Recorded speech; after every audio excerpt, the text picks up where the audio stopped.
Parfait, bonsoir tout le monde. Donc, nous sommes rassemblés maintenant à 20h12 pour la séance ordinaire du Conseil du 3 décembre prévue à 19h30. Donc, au niveau de l'ordre du jour, il y a un ajout à 5I qui est un dépôt de documents là, pour un procès-verbal. Donc, avec cet ajout proposé par Rico Valente, Rita Jane. En faveur? À l'unanimité. Rapport du maire. Donc, je vais essayer d'être bref. Donc, au cours du dernier mois, nous avons fait le lancement du logo et de l'identité visuelle pour le 150e de Chelsea. Donc, ça ici sera le logo de Chelsea pour les célébrations du 150e, ainsi que l'identité visuelle, donc qui est un peu plus ludique, avec le 150, avec tout plein d'éléments historiques, des éléments environnementaux et des éléments aussi d'activité communautaire de notre population qui s'insèrent dans le logo. Il y a eu aussi différents marchés de Noël sur notre territoire au cours des dernières semaines. Il y a eu aussi les célébrations du Noël magique le vendredi dernier, avec l'illumination du sapin. L'hôtel de ville aussi est tout illuminé. Le sapin aussi au terrain de soccer est de retour. Donc, la municipalité est vraiment belle avec toutes les lumières. Je remercie aussi nos commerçants d'avoir été très dynamiques là, avec les lumières. Puis, ça va être vraiment beau avec la neige qui annonce demain. Donc, il y a eu aussi la rencontre café avec le maire, donc la 2e édition, ça s'est bien déroulé. La 3e s'en vient là, la semaine prochaine, je crois. Nous avons eu des rencontres. We had a meeting with Sophie Chattel, our federal deputy, following her project bylaw of S289 regarding the conservation of the Gatineau Park. So we had a meeting with the concerned mayors and also Director General. And also in the same day in the afternoon, we had a meeting with Chelsea resident on the same topic, so regarding the proposed bylaw. J'ai aussi participé avec, à la commission jeunesse de la table de développement social des collines de l'Outaouais.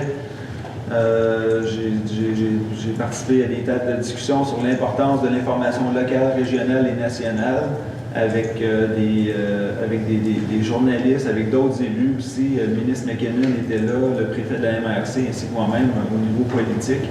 Puis pour vraiment parler de l'importance de nos médias et aussi du danger de la désinformation. Donc, c'était très intéressant comme après-midi. Nous avons aussi fait le lever du drapeau pour la grande semaine des tout-petits, donc la semaine là, de la petite enfance. I had a breakfast with Maison des Collines in Wakefield with the CISO Director General, the préfet, the deputy who was there, and also the mayor, some mayors of the MRC. We had at the Pioneer Cemetery, the journée du souvenir, Remembrance Day, that was held. Merci beaucoup, conseillère Wilson, d'avoir été maître de cérémonie. C'est un bel événement. Aussi, il y a eu un conseil d'administration de la table d'éducation Outaouais, à laquelle j'ai été nommé, dans le fond, sur le comité là, de gouvernance. Même chose avec le CA de Transcolline, qui est maintenant en transition, puisque Transcolline maintenant est insérée à l'intérieur de la MRC. Donc maintenant, c'est une commission de transport et de mobilité. Donc on est à finaliser, dans le fond, la transition là, de la gouvernance de Transcolline. J'ai aussi eu des rencontres avec l'UMQ, du comité directeur du caucus des municipalités locales. Puis aussi, j'avais écrit ici que nous avions eu beaucoup de rencontres budgétaires pour adopter le budget de fonctionnement d'ici Noël, ce qui est encore mon souhait de Noël. Donc, la MRC, nous avons adopté le budget. Donc, le budget de la MRC représente une hausse de 10 pour Chelsea. Donc, c'est des éléments avec lesquels on doit transposer dans nos travaux et dans nos réflexions budgétaires. Je tiens aussi à féliciter la conseillère Jane et son alliance Tanegadino, si je prononce le nom comme il faut, c'est ça, OK, qui a voyagé à Bakou, à Azerbaïdjan, dans le cadre de la COP 29. Donc, c'est une belle activité. Pour avoir déjà fait partie d'une mission canadienne, outre-mer, c'est toujours enrichissant de rencontrer des gens dans d'autres milieux et aussi d'échanger avec eux puis d'apporter des choses. Donc, moi, c'était en Inde, c'était à Andhra Pradesh en 2016, mais là, c'est ça, fait que félicitations, c'est vraiment le fun. Puis, I would like also to thank the Deputy Mayor, Kimberly Chan, who represented myself and the municipality as I was out of town, to honor the great contribution of the Grant family, so Judy Grant, and also her late husband, Norm, who created the Chelsea Fire Department through their years of being involved with the municipality. Norm as the fire chief of the municipality, and Judy in her role as a councillor, and then as a mayor and of Chelsea for numerous years. So we now have a great fire department that is taking care of all the safety of the municipality. So I wrote a nice letter, and Deputy Mayor Kimberly Chan was there with the Director General and also the Chief of the Fire Department, and Madame Grant family to make a little celebration. And merci beaucoup de m'avoir représenté. So that's it for the Mayor's report. Pardon? Non, c'est ça. Ouais, c'est ça. Okay. Also, another element. There's a lot of misinformation that is going out there regarding various items, and there's some things that I would like just to precise regarding the subdivision plan for the land in Farm Point. So the council approved the preliminary subdivision for this land in 2020 under the former urban planning regulation. Therefore, it is permitted today as it benefits from acquired rights. The land was sold to somebody else who subsequently submitted a request to construct the municipal road connected to Chemin de la Rivière, and a private road also to connect to Carmen Road, more on top, and a subdivision permit. And the wetland in the area have been carefully mapped by environmental expert on a plan prepared by the land surveyor. This ensures that all new roads will be located at least 30 meters away from the nearest wetland, guaranteeing full compliance with environmental regulation. Any new home, septic system, well, secondary building, or other structures must also adhere to the setback requirement to protect these sensitive areas. And we have the confirmation from the Ministry of Environment that the new municipal road, which will connect to Chemin de la Rivière, is not in the flood zone and does not require ministerial authorization. So the next step, well, it's technical, but the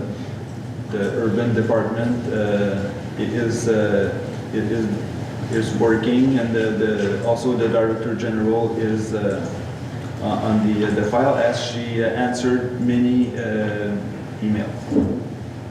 Est-ce que il y a d'autres éléments dans le fond à mentionner? Là? Non, c'est merci. Donc ceci m'interne à mon mouvement. Donc au niveau de la période de questions, question period 2022. Marco Simon.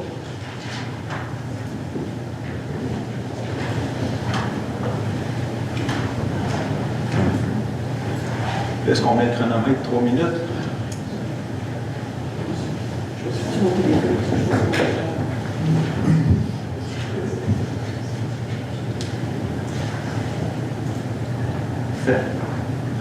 Hi, thank you to the mayor and the council and the staff. I would like to table a document, the petition that is talking about You the can village give it development, yeah, to Maître Aka or Maître Miano. is Okay, in thank you. progress. So far, it's collected 548 signatures. In summary, asking that the situation be reassessed. And I appreciate you addressing what you called misinformation. There are many concerns that were brought up by Chelsea residents about this project, that the road starts close to the river, but it goes through a floodplain, goes over the Boisvert, goes into a field that had been regenerating, is a probable wildlife corridor, is dense clay that is very poorly drained, is surrounded by wetlands, and a creek that flows into the Gatineau River, is outside of the urban perimeter. All of those reasons versus the potential for a developer to make quite a bit of profit.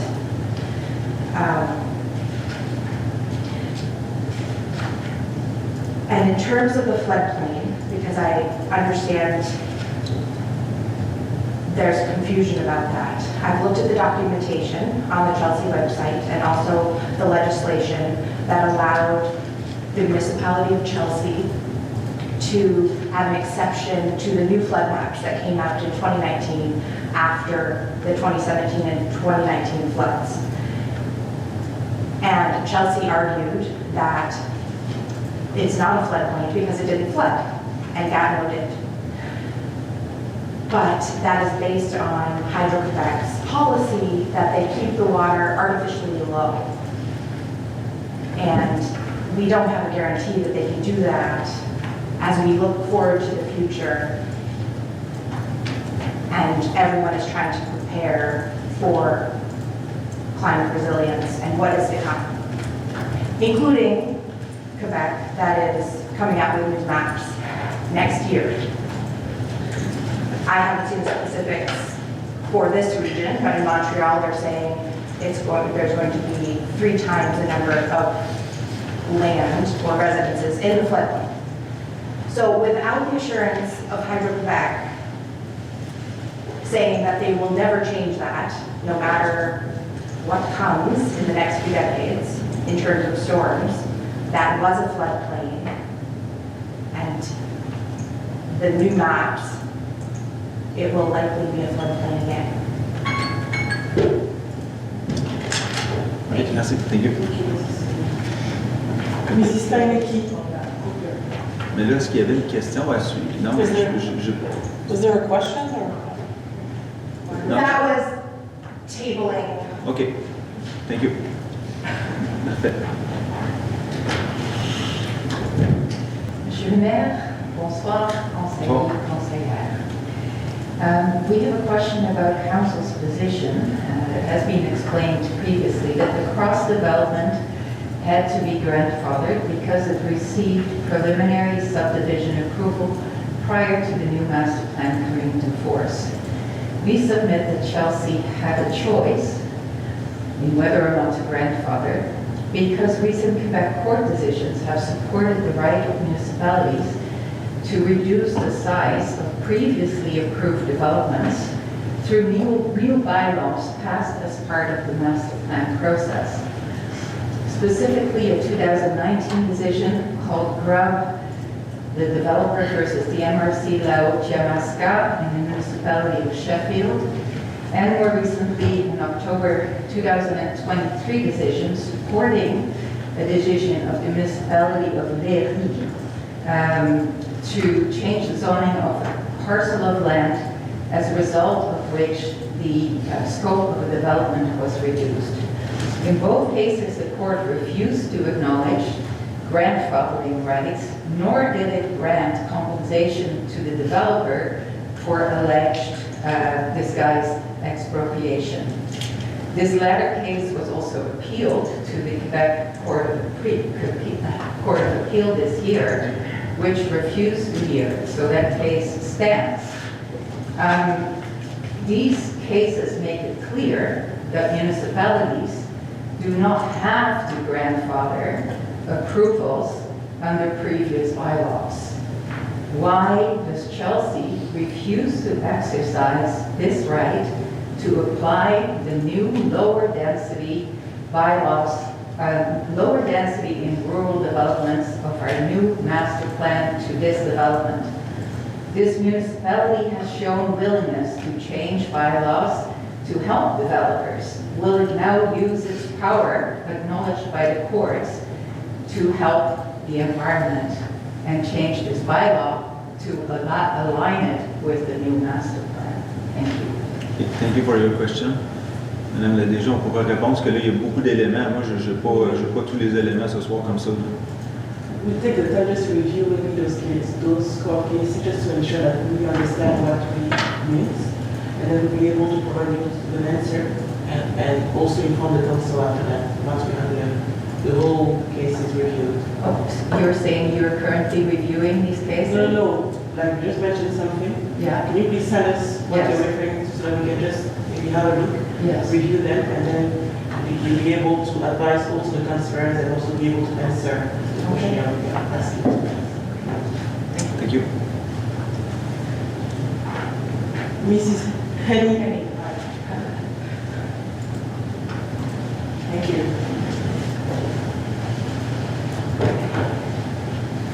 Our municipality has recognized that we are in a climate emergency, which is also includes habitat and biodiversity loss. We call ourselves an environment-friendly community. It's on the homepage of our website. Council recently adopted the Strategic Action Plan 2040, which is, I've read the whole thing, it's a great document. One of the pillars is nature and environment. And on page 7 of that document, it says, this is a quote, "Our natural environment is not just a resource to be exploited, but a treasure to be cherished and protected." That's wonderful language and great policy. On the same page, it says, there is a promise to do everything in our power to preserve and protect it being nature and the environment. The proposed Village de la Riviera development will result in significant and ongoing carbon emissions. The construction alone is responsible for about 30% of carbon emissions that might be more or less in Chelsea, but worldwide, and irreparably harm that habitat, the wetlands and the regenerated field and the forest, and negatively impact the residents in that neighborhood.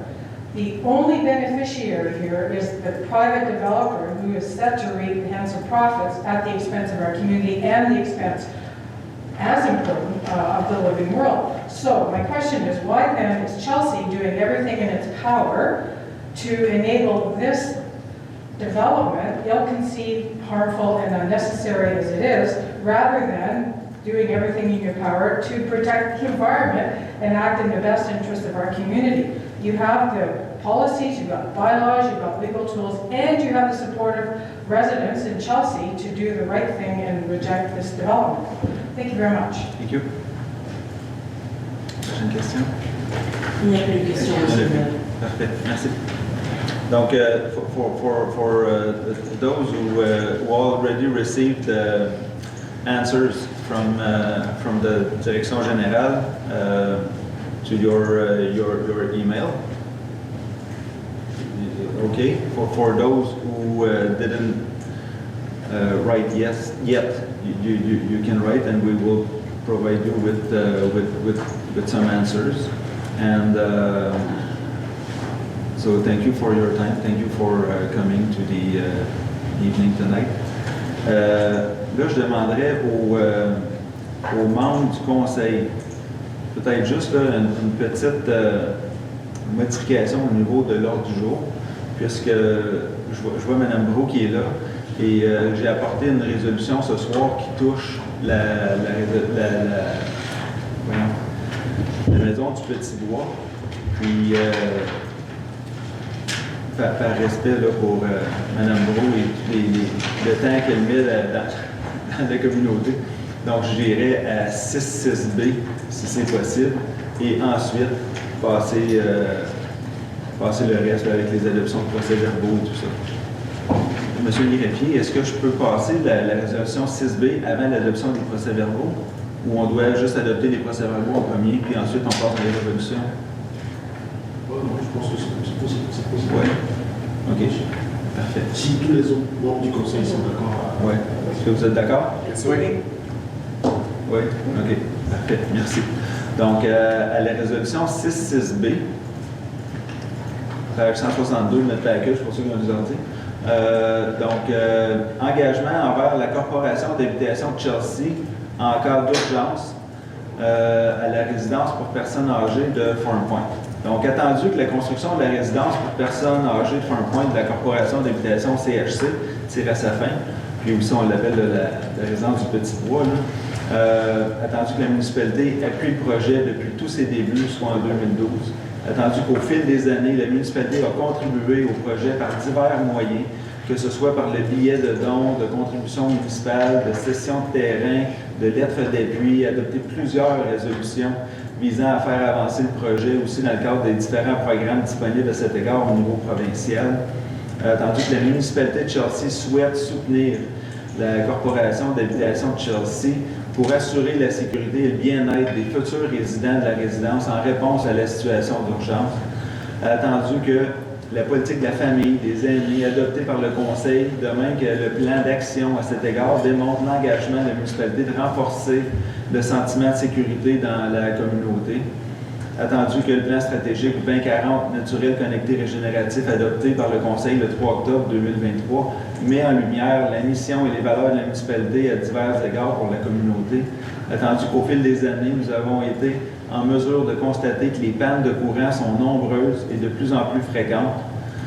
Attendu que la CHC devra procéder à la location d'une génératrice pour les futurs résidents en cas d'urgence et de panne de courant.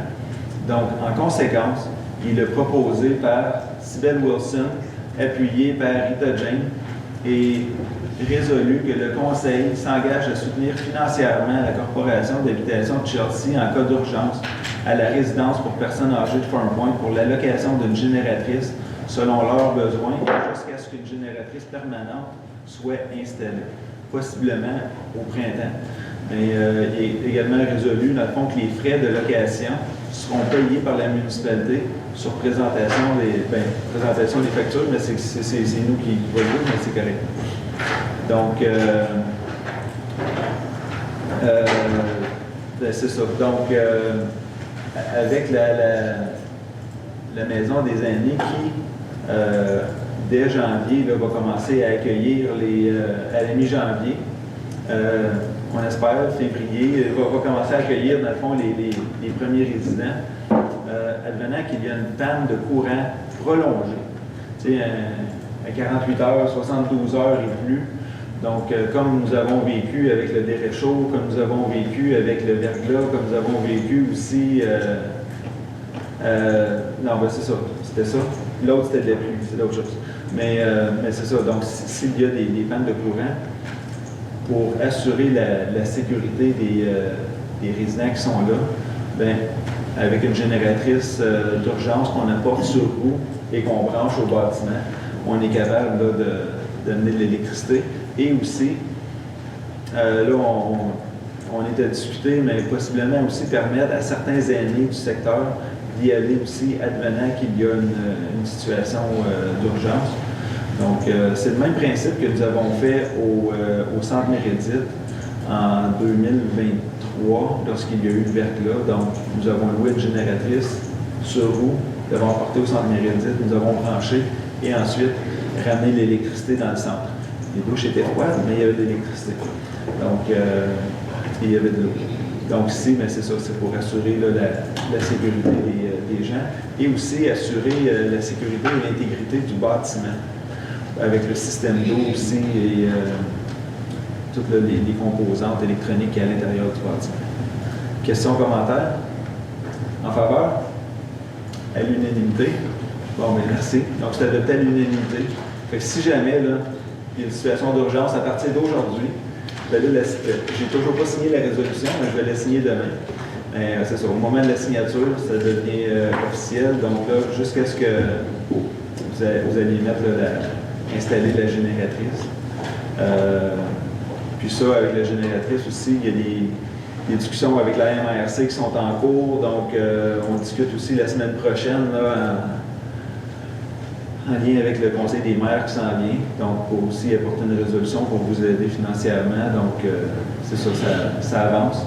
Puis, c'est pour le... Oui. Pour une collaboration et un soutien exceptionnel tout au long de ce projet.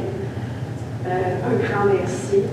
Nous arrivons au but ultime et nous nous attendons à accueillir, à recevoir nos premiers résidents à partir du 1er février 2025. Merci. Merci. Merci à nous. Alors, je tiens à remercier le personnel pour collaboration exceptionnelle tout au long du projet, le personnel, les membres. Parfait, merci beaucoup. Parfait. Donc, M. le greffier, nous allons revenir avec l'ordre du jour, avec l'adoption du procès-verbal. Donc,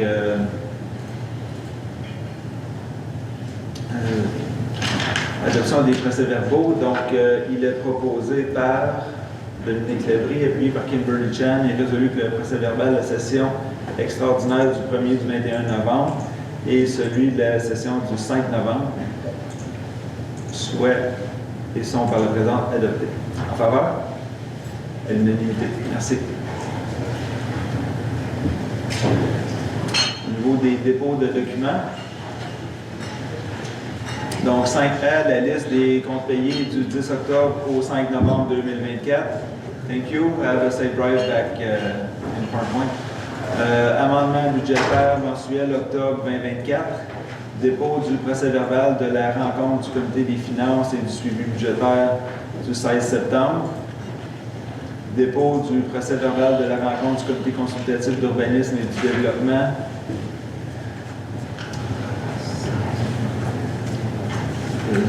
Je vois la date.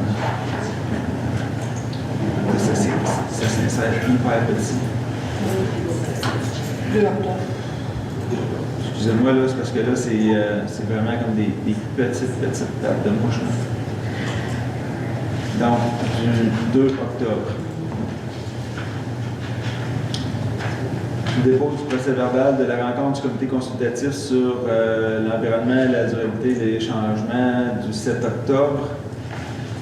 F, calendrier des rencontres de novembre. Dépôt des déclarations.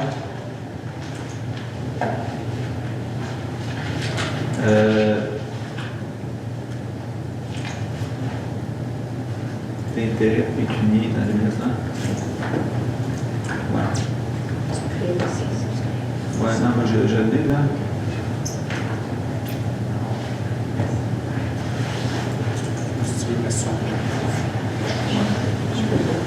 Non, merci.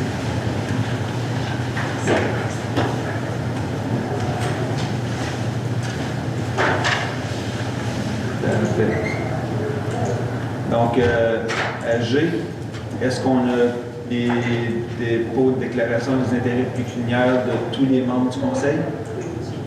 Parfait. Est-ce qu'il y a des membres du Conseil qui avaient d'autres choses à rajouter? Ça va? Avec vos formulaires? OK. Donc, H, dépôt du procès-verbal de correction pour la résolution numéro 338-24, adoptée le 5 novembre dernier.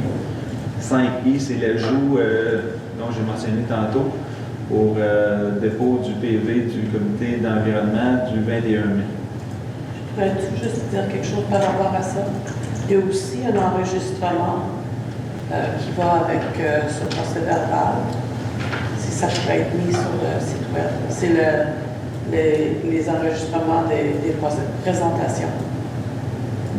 Mais habituellement, c'est la norme de mettre l'enregistrement de la séance. Pas de la séance, c'est juste les présentations. Tous les gens échangent et posent des questions.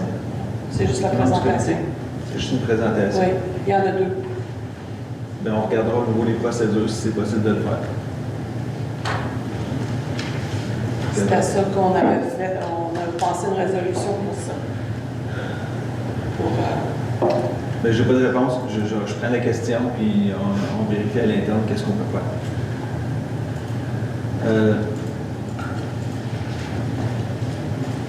Là, on était 6.1R, c'est bien ça? Parfait. 6.1R.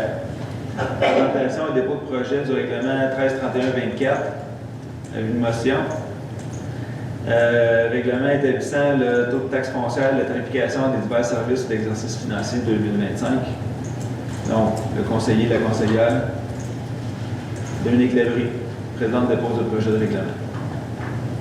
6.3R, autorisation de signer une entente avec Bell Canada et Hydro-Québec pour le déplacement des utilités publiques sur le chemin du lac Meech, entre le chemin Dunlop et la promenade de la Gatineau, qui abroge et remplace la résolution numéro 230-22. Proposé par Enrico Valente, appuyé par Dominique Lévry. En faveur? L'unanimité. 6.3b, autorisation de services professionnels d'ingénierie supplémentaire à la firme des services EXP Inc., nécessaire aux travaux d'aménagement du sentier de la voie verte. Des travaux au coût de 17 878,61 pour des modifications ou le remplacement du ponceau 36, ainsi que surveillance de chantier, contrôle de la qualité des matériaux au montant de 53 257,57. Présenté par Dominique Lévry et Enrico Valente. Questions, commentaires en faveur? À l'unanimité. Conseillère Jane, êtes-vous contre? Non. OK, parfait. J'ai pas vu votre main. D'accord, merci.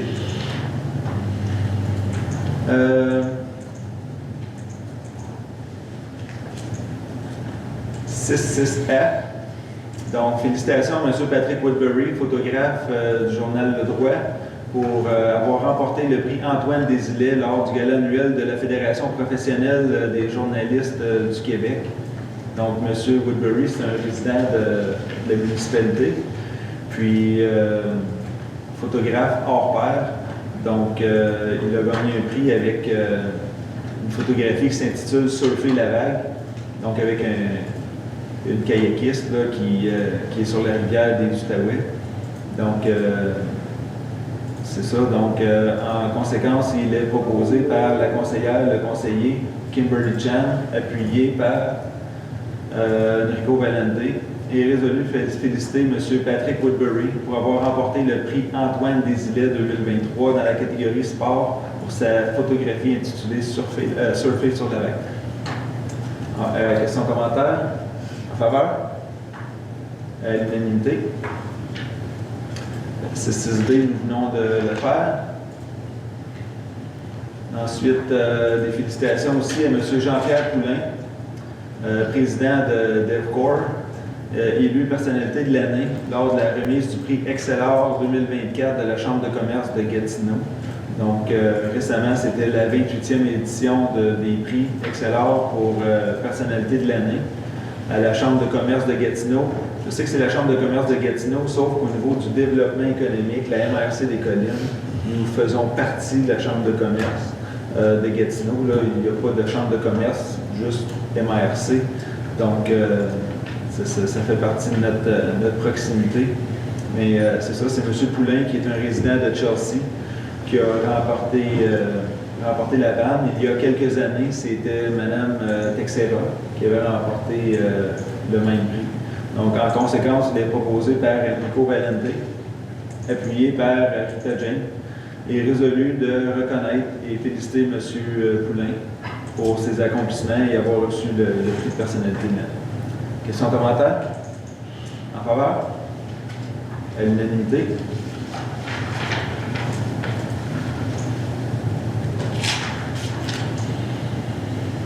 L'urbanisme, dérogation mineure. Oui.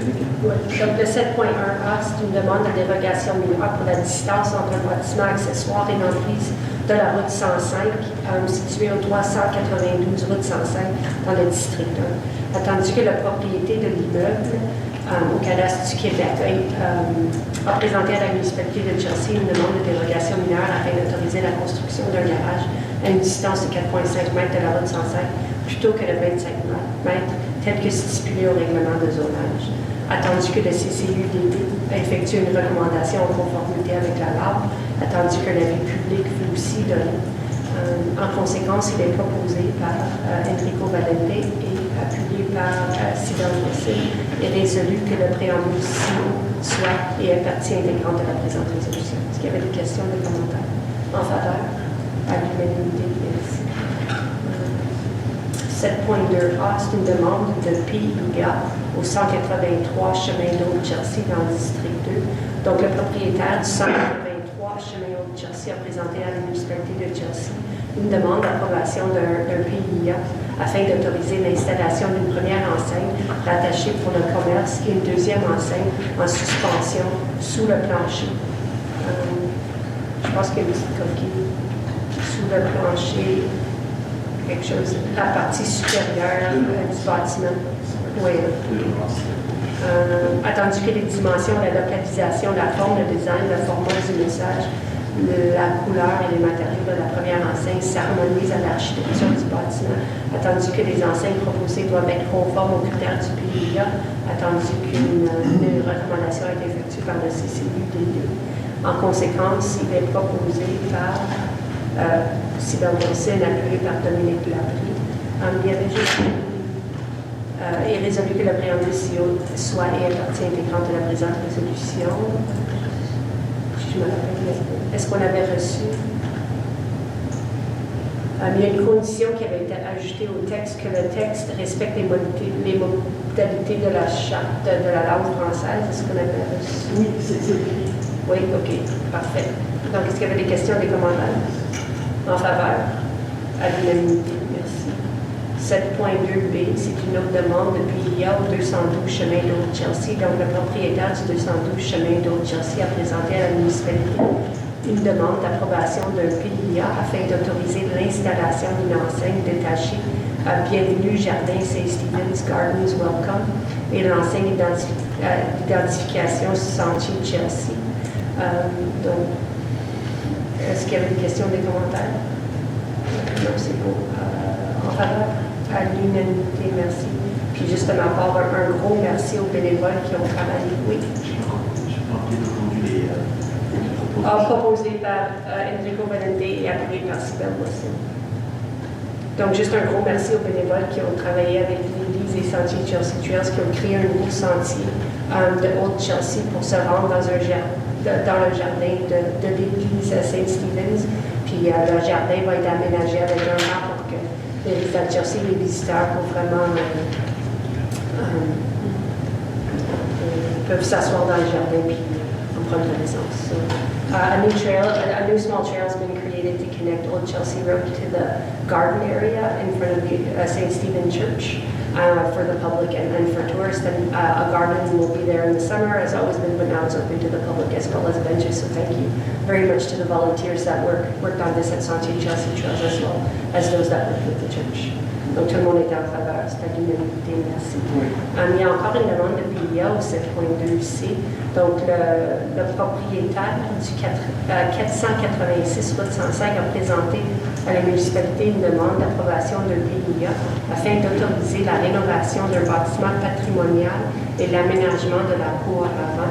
attendu que les rénovations proposées au bâtiment sont conformes aux critères du PIA, attendu que le réaménagement de la cour avant n'est pas conforme au règlement du PIA et devrait faire l'objet d'une demande PIA distincte et subséquente, attendu que le CCU de l'IA a effectué une recommandation. En conséquence, il est proposé par le conseiller Dominique Labrie et appuyé par la conseillère Rita Jane et résolu que le préambule CIO soit et partie intégrante de la présente résolution et que le conseil approuve en vertu du règlement relatif au plan d'implantation et d'intégration architecturale PIA pour la rénovation d'un bâtiment d'intérêt patrimonial au 486 route 105 et ce conformément à la demande numéro 2024-262. Est-ce qu'il y avait des questions, des commentaires en faveur à l'unanimité? Merci.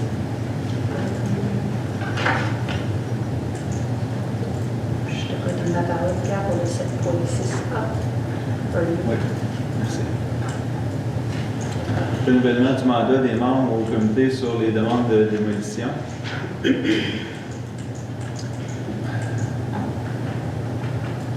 Donc, Dominique Lévry, Sybelle Wilson et Pierre Guénard. Donc, en conséquence, proposé par Dominique Lévry, Rita Jane. En faveur? Unanimité, merci. 8A, approbation de la grille des critères d'évaluation du comité d'environnement et changement climatique pour les projets déposés dans le cadre du Fonds vert, proposé par Rita Jane, appuyé par Dominique Lévry. Questions, commentaires? En faveur?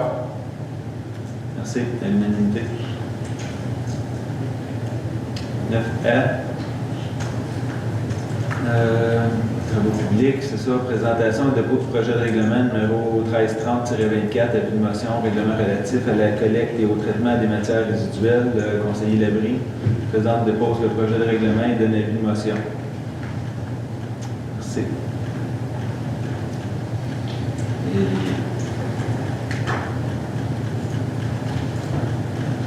C'est ça. 11A, analyse des impacts d'un changement de corps policier.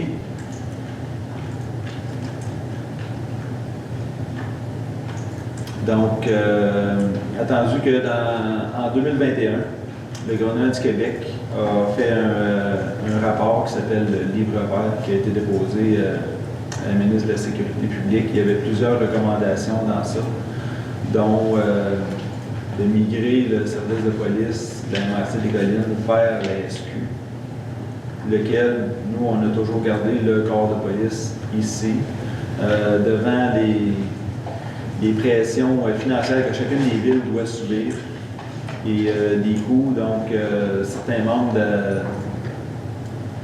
du Conseil des maires ont apporté cette résolution, et dont la municipalité de Pontiac.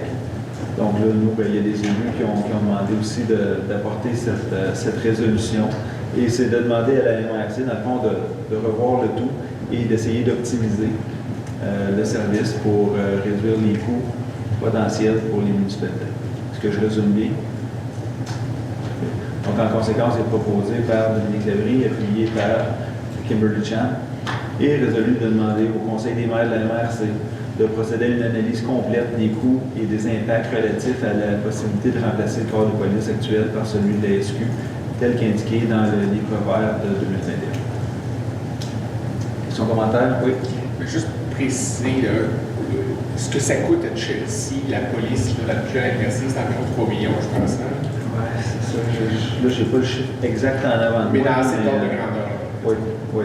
Puis avec la hausse aussi que la municipalité a cette année là, de 10 des frais de la quote-part de la MRC, il y en a une partie qui est due à ça aussi. Avec la nouvelle direction générale de la MRC, il y a quand même des économies qui ont été faites et des optimisations au niveau de certaines procédures que je souligne. Mais toutefois,